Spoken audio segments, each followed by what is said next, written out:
Welcome to Advancing Worsening Heart Failure Treatment, exploring cutting-edge therapies and addressing disparities. I'm Dr. Bob Underwood. I'm joined today by two of my esteemed colleagues, Dr. Deepak Bhatt, Director of Mount Sinai Heart, and the inaugural Dr. Valentin Fuster, Professor of Cardiovascular Medicine, and Dr. Erin Michos, Director of Women's Cardiovascular Health Research, Associate Director of Preventive Cardiology at Johns Hopkins University School of Medicine, co-director of the Impact Center at Johns Hopkins University, and co-editor-in-chief of the American Journal of Preventive Cardiology. For full relevant financial disclosure information, please see iridiumce.com/HF. This educational activity is supported by an independent educational grant from Merck, Sharp, and Dohme. We'd like to thank them for their support of this initiative. The learning objective for this program is to describe the diagnosis and prognosis of worsening heart failure. So welcome to both of you. Thanks for being on. Thank you for having us. Great to be with you. Yeah, absolutely. So Dr. Bhatt, can you give us some information on the epidemiology of heart failure? Well, simply put, the epidemiology of heart failure is that there's a lot of it out there. In the U.S., it depends exactly where you look for estimates, but around 6.7 million or so Americans have heart failure.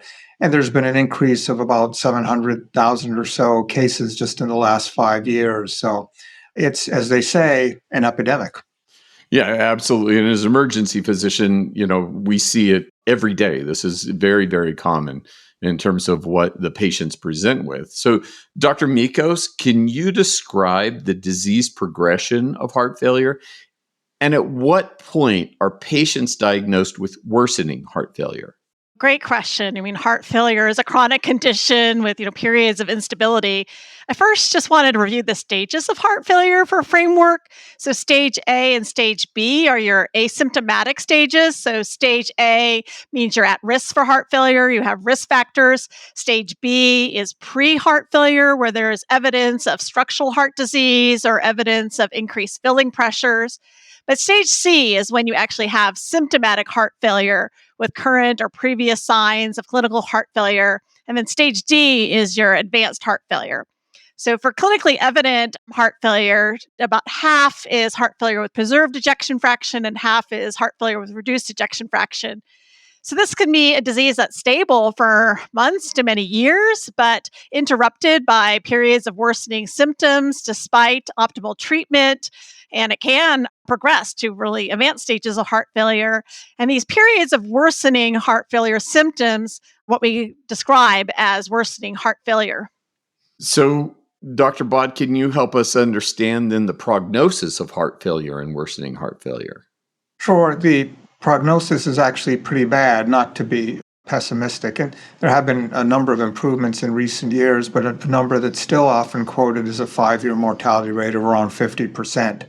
That's worse than many cancers. The prognosis gets even worse once worsening heart failure occurs, about a 3-fold increase in mortality, about a 6-fold increase in hospitalization. So it's often a pretty bad cycle when a patient has really bad heart failure, gets hospitalized. That itself is an issue, but it also portends badness for the future. Males, as it turns out, are more likely to die from heart failure than females, and rural patients are also more likely to die than urban patients. So, based on that, how is worsening heart failure commonly diagnosed? So are there problems with diagnosing worsening heart failure in this particular way?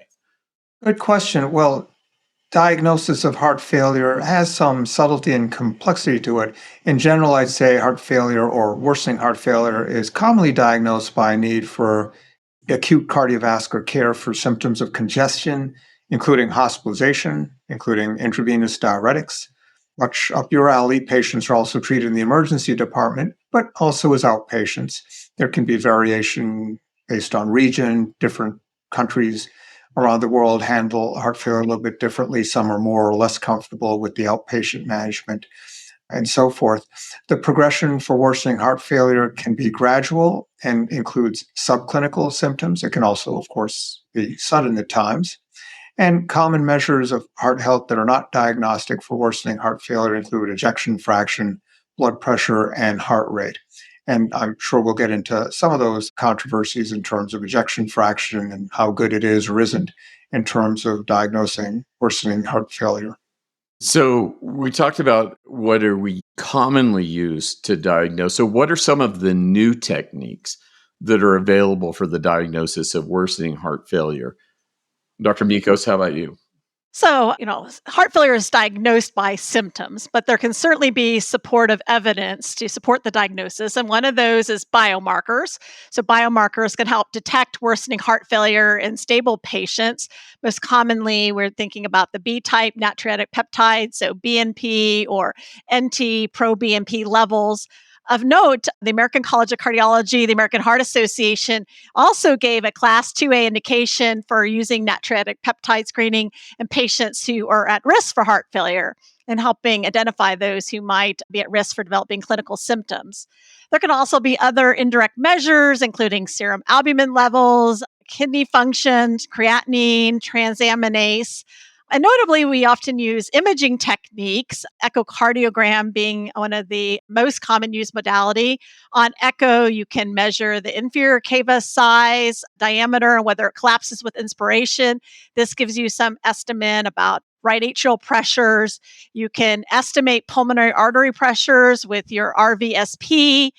There are echo assessments of left atrial filling pressures. These include things like the E over E prime ratio and left atrial volumes.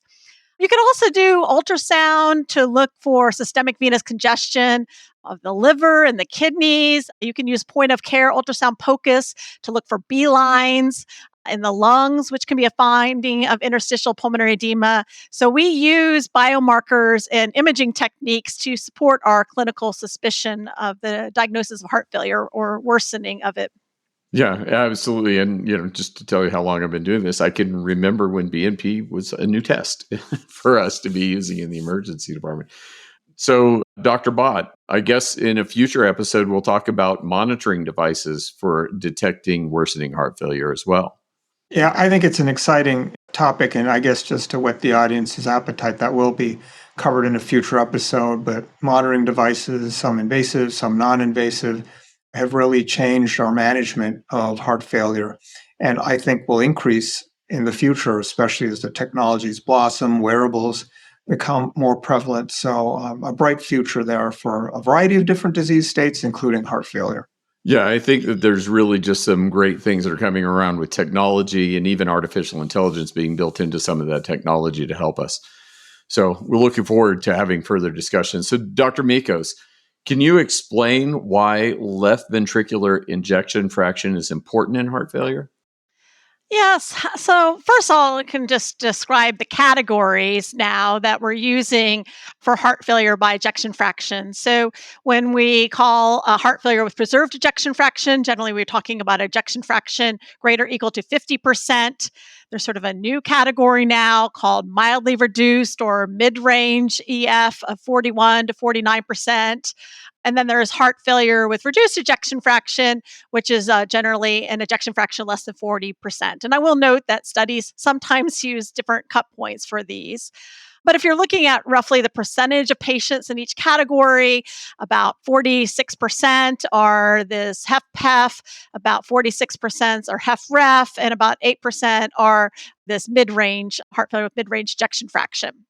Why does it matter? Well, notably, some treatment options for heart failure are dependent on the left ventricular ejection fraction. And we have different recommendations for therapies based on that distinction.